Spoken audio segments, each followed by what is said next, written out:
구성을 좀 말씀드릴게요. 위원장은 정성호 의원입니다. 민주당. 그리고 윤우덕, 전해숙, 이철희, 재윤경 네 분이 이제 민주당 몫의 청문위원들이고, 자유한국당에서는 경대수, 박명재, 강효상, 정태옥, 김성원 5사람이 청문위원이고요. 국민의당에서는 김광수, 이태규 2사람이고요. 바른정당에서는 김용태 의원, 이렇게 이 분들이 이제 이낙연 총리 후보자 청문회를 했는데, 일단 여러분들께 총평을 한번 물어볼게요. 어떠셨습니까, 총평? 그 뭐 다 보진 않으셨을 거고, 바쁜데 하루종일 어떻게 보고 있어? 느낌적으로 한 시간을 봤더라도 그 느낌들 한번 우리가 들어보도록 하겠습니다. 어떤 느낌이셨습니까? 애 쓴다 뭐 재밌다. 아우 용 쓰는구나 뭐 이런 거죠. 이분이 그 역시 국회에 계셨던 분이라 뭔가 적응이 엄청 빨라. 청취자들이 좋아하는 단어를 바로 찾아내는데 애쓴다. 저는 누가 청문회를 하는지 누가 청문회를 받는지 그게 대상이 누군지가 조금 애매모호했어요. 지금 김희수 헌법재판 소장 후보님 헌법재판관으로 이제 추천됐을 때 청문회를 제가 준비를 했었는데요.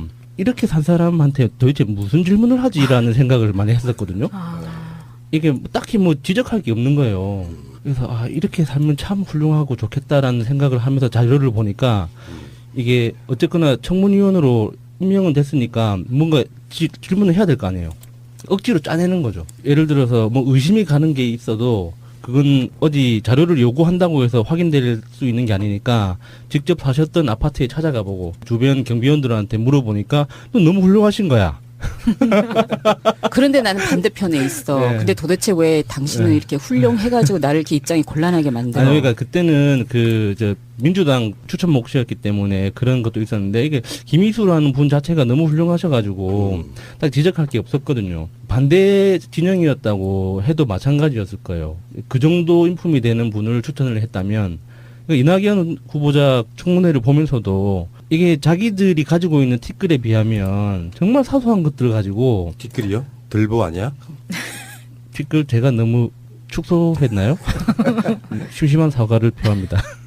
결국에는 그냥 용 쓰는 것밖에 없는 거예요. 그냥 똥 다누고 마지막 그 한 줄기를 빼기 위해서 막 힘주는 막 그 정도의 노력 그거밖에 안 되는 거죠. 식사하시는 분들 죄송합니다. 방송 나가는 시간이 뭐 하긴 뭐 이 방송이 뭐 새벽에만 듣는 건 아닐 테니까 음식점 하시는 분들 죄송합니다. 정확히 보셨어요. 그러니까 이낙연 총리 후보자는 기본적으로 선거만 한 5번 나간 사람이면요 적진에 의해서 대부분 털려요. 그런 측면도 있고, 그리고 완벽하다 이렇게 말씀 못 드리고 그래도 사회적으로 성공한 사람, 그런 사람들이 할 수 있는 정도의 흠결은 분명히 있어요. 뭐 유장전입을 했다라든지 자녀분 군대 병역 관련한 부분에 대한 그 준비성 때문에 나는 처음에 굉장히 좋은 이미지가 바뀌니까 나머지 것들을 흠결로 안 보이더라고요. 맞아요. 근데 그 대목에 저는 굉장히 마음이 아팠어요. 부실한 아이를 낳아서 죄송합니다라는 그 말씀을 하셨는데요. 아이가 아픈 게 부모 잘못이 아닙니다. 그리고 아픈 아이를 보는 부모 마음은요, 너무나도 아픈데도 불구하고 그것 때문에 공격을 당하면서 그것에 대해서 설명을 해야 되는 거예요. 7번의 전신 마취를 해가지고 하면서 수술을 받아야 했다라는 말까지 해가면서 그러니까 정말 너무 가슴이 아프더라고요. 그것에. 처음에 병역 면제 사유였던 거 말고 나중에 이제 뇌수술까지 했다고 하는 그 부분까지. 그러니까 아까 그 야수님이 했던 얘기가 저는 굉장히 와닿는데, 짜낸다는 말이 흠집을 잡다 보니까 이런 거예요. 주고받는 이야기 중에 이런 게 나옵니다. 자녀의 결혼식장에 오면 축의금 받잖아요. 근데 그 축의금은 사실 자녀한테 들어온 게 아니라 부모한테 들어온 거라서 그게 자녀한테 그대로 가면 불법 증여라는 거예요. 네. 근데 사실 그런 경우는 허다해. 우리 보통 일반인들 대부분 그래. 네. 부모님이 너 결혼식 좀 해라. 결혼 잘 안 하려고 하는 자녀한테 하는 말이에요. 너 결혼하면 축의금 들어온 거 다 넣어줄게. 그 돈으로 뭐 집을 사든 어떤 뭐 뭘 가구를 사든 하라. 이렇게 이야기하는 경우가 꽤 있고요. 근데 거기서 더 아픈 얘기가 나와요. 본인이 선거에 나갔는데 전혀 결혼식에 도와줄 여력이 없었다는 거예요. 그러니까 신부 되는 쪽에서 전부 다 사실 비용을 다 댄 상황.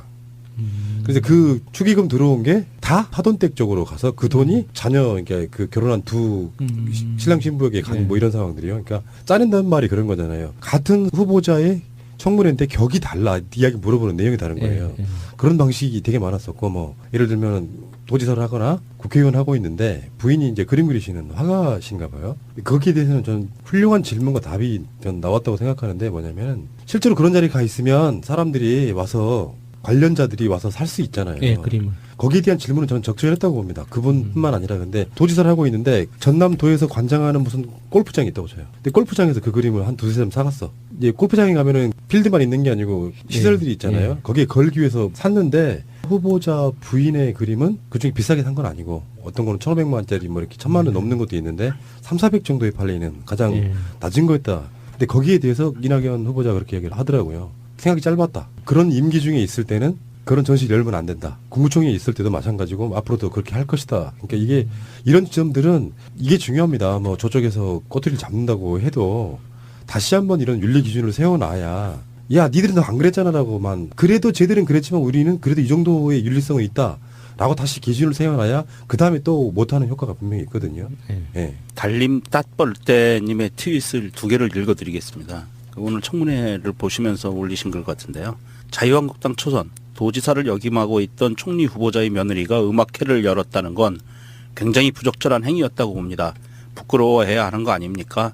하니까 이낙연 총리 후보자가 무료 공연이었습니다라고 하니까 초선이 급당황해서 말문을 닫았다는 거고요. 또 하나는 정치인이 지역구에서 출판 기념회를 열었는데 그걸 돈을 벌려고 열었다고 생각하는 사람은 선거에 대해서 아무것도 모르는 사람입니다라고 이낙연 총리 후보자가 대답을 하니까 또 그 초선 의원이 말문이 막혀서 아무 말도 못했다네요. 출판 기념회 얘기하는데 출판 기념회를 3번인가 했대요. 그중에 도지사 선거 나갔을 때는 전남 쪽에는 공시조차 안 했다라고 그러더라고요. 뭐 그런 게 있고 이제 저는 아까 말씀드린 것처럼 초반에 아드님 병역 문제 부분이 워낙에 훈훈하게 깔려 있어가지고 첫날은 대부분 그런 크건 작건 뭐 쥐어 짜낸 거고 뭐건 의혹 제기하는 날이고요. 아마 두 번째 날은 정책 관련한 어떤 생각을 갖고 있는 사람인지 이거는 뭐 이낙연 국무총리를 지금 자유한국당 등에서도 사실은 통과시키지 않을 명분이 사실 없습니다. 나라를 이렇게 망쳐놓는 원죄를 갖고 있는 사람들이라서 그래서 원하건 원하지 않았건 요식행위가 될 가능성이 되게 높아요. 그러니까 능력도 네. 그러니까 그 지금 국회 구성을 봐도 한국 자유당이 뭐 할 수 있는 게 없어요. 지금 청문위원 중에 바른정당의 김용태 의원 같은 경우는 오히려 굉장히 높게 보더만요. 청문회로 나온 사람이 아니라 마치 대변하려고 나온 사람처럼 그게 보였고 이제 재밌는 게 이번에 오늘 나온 것 중에 김성원 자유한국당 의원 음주운전 전과가 계시고요. 경대수 자유한국당 의원 아들 군면제 및 IDS 개입 의혹이 있으시고요. 강효상 자유한국당 의원 이분이 조선일보 출신이거든요. 그 본인은 군대가 면제가 됐고요. 생계곤란으로 아들은 공익근무를 해서 입영제대했다고 해요. 이런 게 있다 그래서 총리 후보자에 대해서 청문회로 설렁설렁 하면 안 되죠. 안 되는데 앞으로 시대가 많이 지나가지고요.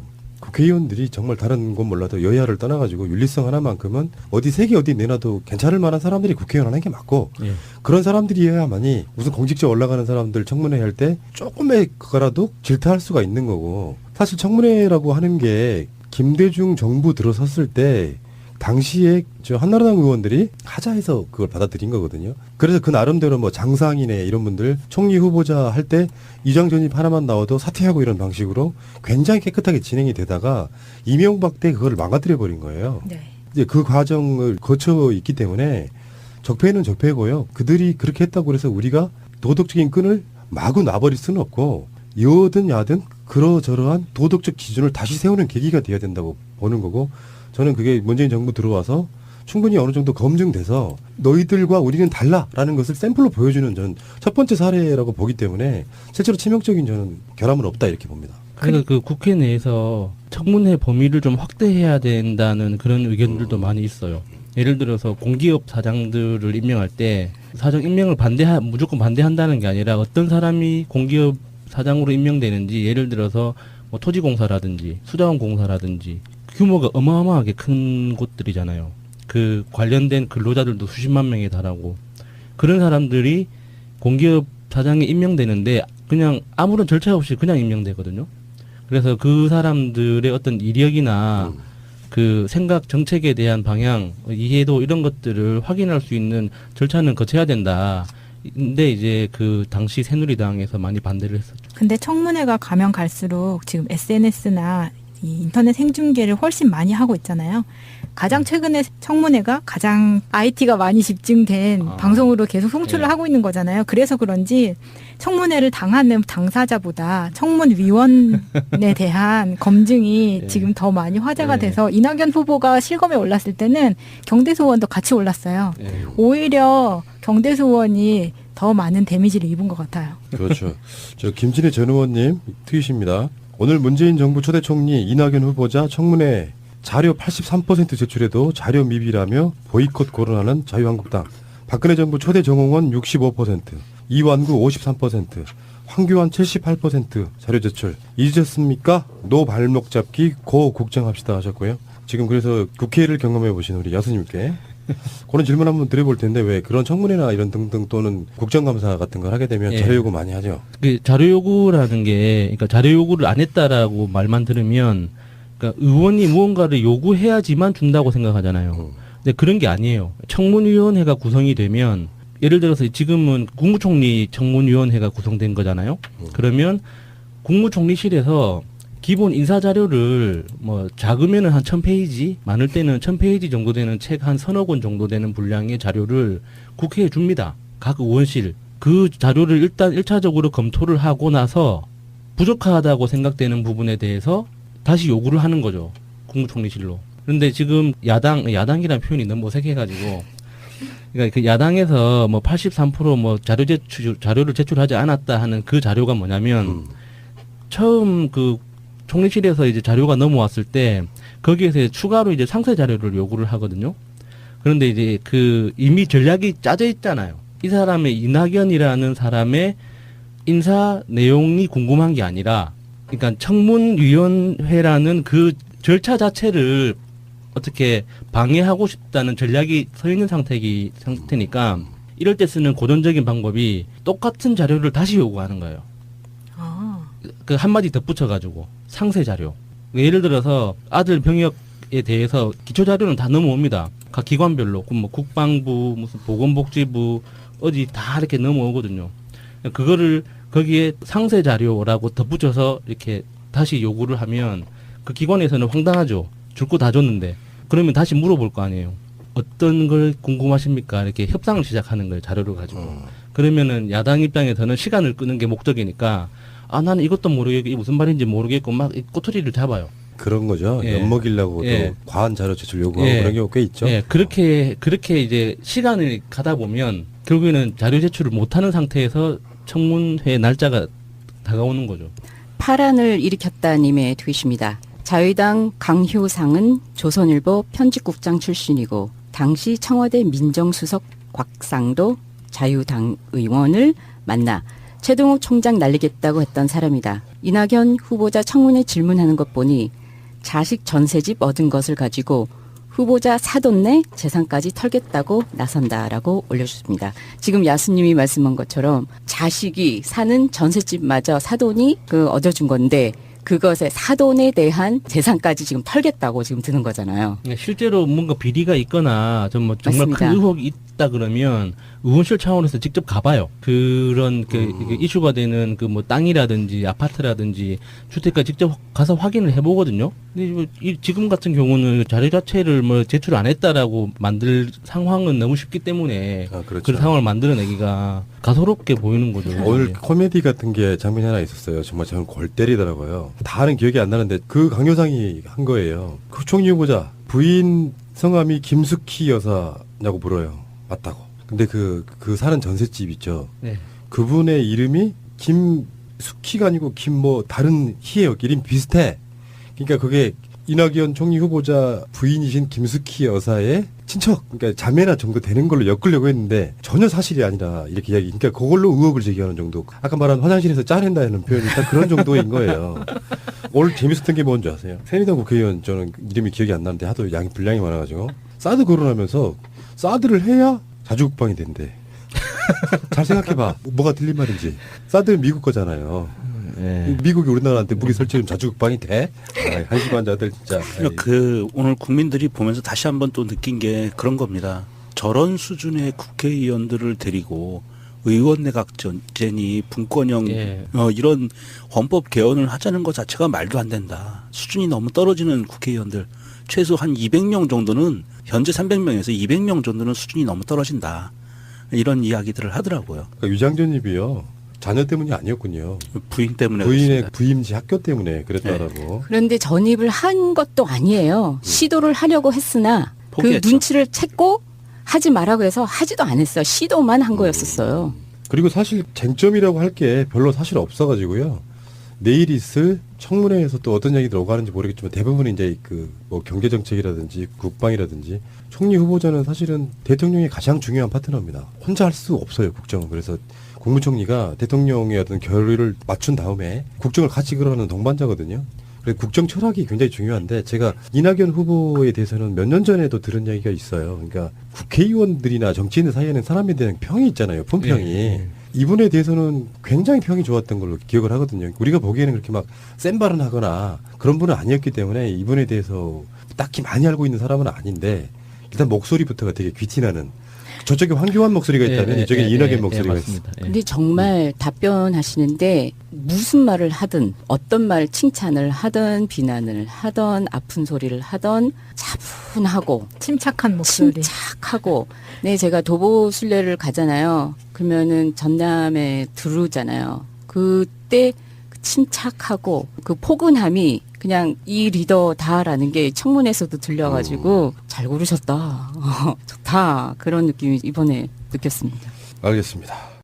이낙연 총리 후보자가 대답을 하니까 또 그 초선 의원이 말문이 막혀서 아무 말도 못했다네요. 출판 기념일 얘기하는데 출판 기념일을 3번인가 했대요. 그중에 도지사 선거 나갔을 때는 전남 쪽에는 공지조차 안 했다라고 그러더라고요. 뭐 그런 게 있고 이제 저는 아까 말씀드린 것처럼 초반에 아드님 병역 문제 부분이 워낙에 훈훈하게 깔려 있어가지고 첫날은 대부분 그런 크건 작건 뭐 쥐어 짜내는 거 그거 뭐건 의혹 제기하는 날이고요. 아마 두 번째 날은 정책 관련한 어떤 생각을 갖고 있는 사람인지 이거는 뭐 이낙연 국무총리를 지금 자유한국당 등에서도 사실은 통과시키지 않을 명분이 사실 없습니다. 나라를 이렇게 망쳐놓는 원죄를 갖고 있는 사람들이라서 그래서 원하건 원하지 않았건 요식행위가 될 가능성이 되게 높아요. 그러니까 능력도 네. 그러니까 그 지금 국회 구성을 봐도 한국 자유당이 뭐 할 수 있는 게 없어요. 지금 청문위원 중에 바른정당의 김용태 의원 같은 경우는 오히려 굉장히 높게 보더만요. 청문회로 나온 사람이 아니라 마치 대변하려고 나온 사람처럼 그게 보였고 이제 재밌는 게 이번에 오늘 나온 것 중에 김성원 자유한국당 의원 음주운전 전과가 계시고요.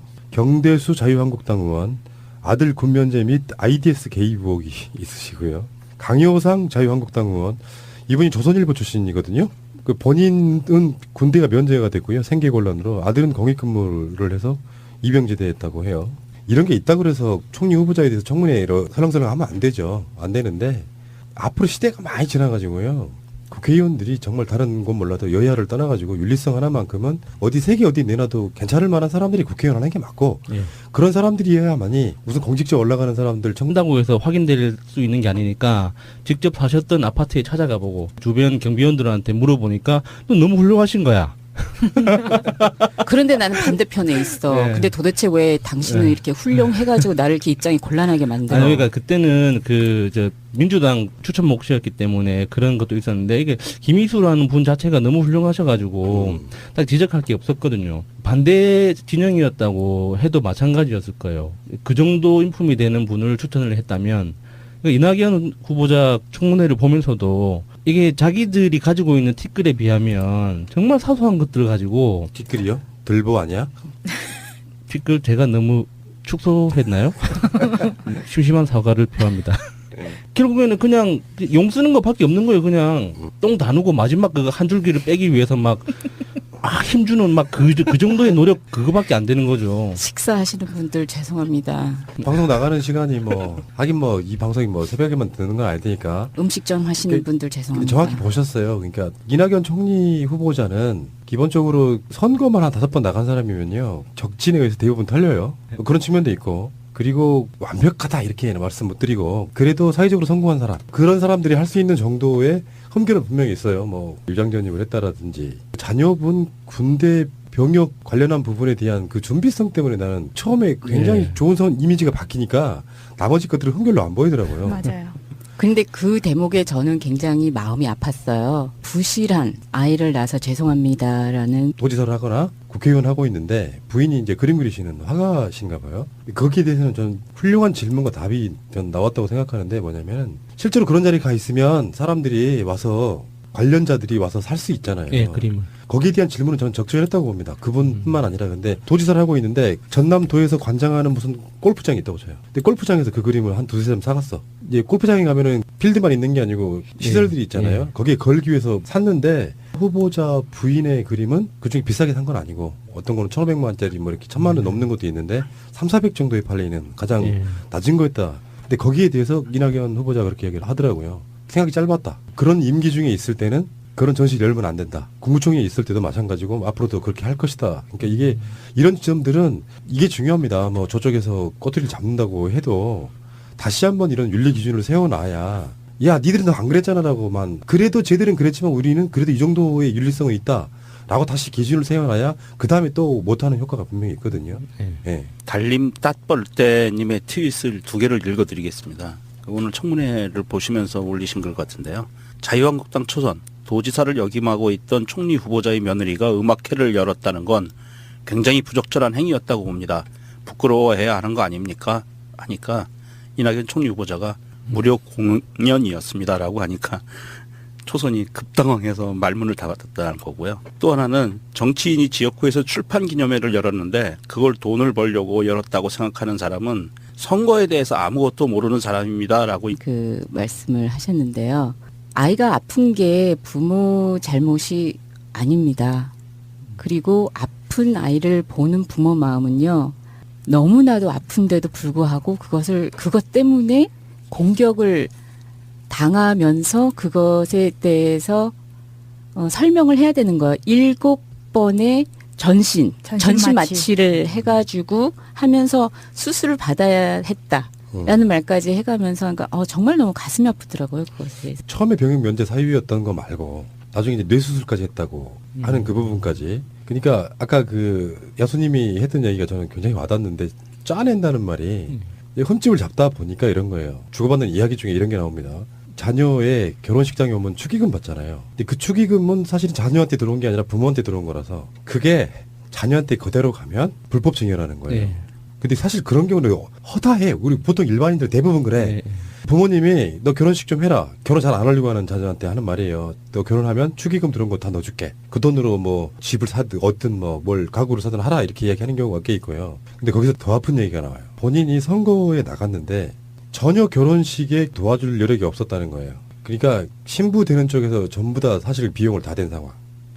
그래서 그 축의금 들어온 게 다 파돈댁 쪽으로 가서 그 돈이 자녀, 그러니까 그 결혼한 두 신랑 신부에게 간 뭐 이런 상황들이요. 그러니까 짜낸다는 말이 그런 거잖아요. 같은 후보자의 청문회인데 격이 달라. 이야기 물어보는 내용이 다른 거예요. 그런 방식이 되게 많았었고 뭐 예를 들면 구성을 좀 말씀드릴게요. 위원장은 정성호 의원입니다. 민주당. 그리고 윤우덕, 전해숙, 이철희, 재윤경 네 분이 이제 민주당 몫의 청문위원들이고 자유한국당에서는 경대수, 박명재, 강효상, 정태옥, 김성원 5사람이 청문위원이고요. 국민의당에서는 김광수, 이태규 2사람이고요. 바른정당에서는 김용태 의원 이렇게 이 분들이 이제 이낙연 총리 후보자 청문회를 했는데 일단 여러분들께 총평을 한번 물어볼게요. 어떠셨습니까? 총평. 뭐 다 보진 않으셨을 거고 바쁜데 하루 종일 어떻게 보고 있어? 느낌적으로 1시간을 봤더라도 그 느낌들을 한번 우리가 들어보도록 하겠습니다. 어떤 느낌이셨습니까? 애 쓴다 뭐 재밌다. 아우 용 쓰는구나 뭐 이런 거죠. 이분이 그 역시 국회에 계셨던 분이라 뭔가 적응이 엄청 빨라. 청취자들이 좋아할 단어를 바로 찾아내는데 애쓴다. 저는 누가 청문회를 하는지 누가 청문회를 받는지 그게 대상이 누군지가 조금 애매모호했어요. 지금 김희수 헌법재판 소장 후보님 헌법재판관으로 이제 추천됐을 때 청문회를 제가 준비를 했었는데요. 이렇게 산 사람한테 도대체 무슨 질문을 하지라는 생각을 많이 했었거든요. 이게 딱히 뭐 지적할 게 없는 거예요. 그래서 이렇게 살면 참 훌륭하고 좋겠다라는 생각을 하면서 자료를 보니까 이게 어쨌거나 청문위원으로 임명은 됐으니까 뭔가 질문을 해야 될 거 아니에요. 억지로 짜내는 거죠. 예를 들어서 뭐 의심이 가는 게 있어도 그건 어디 자료를 요구한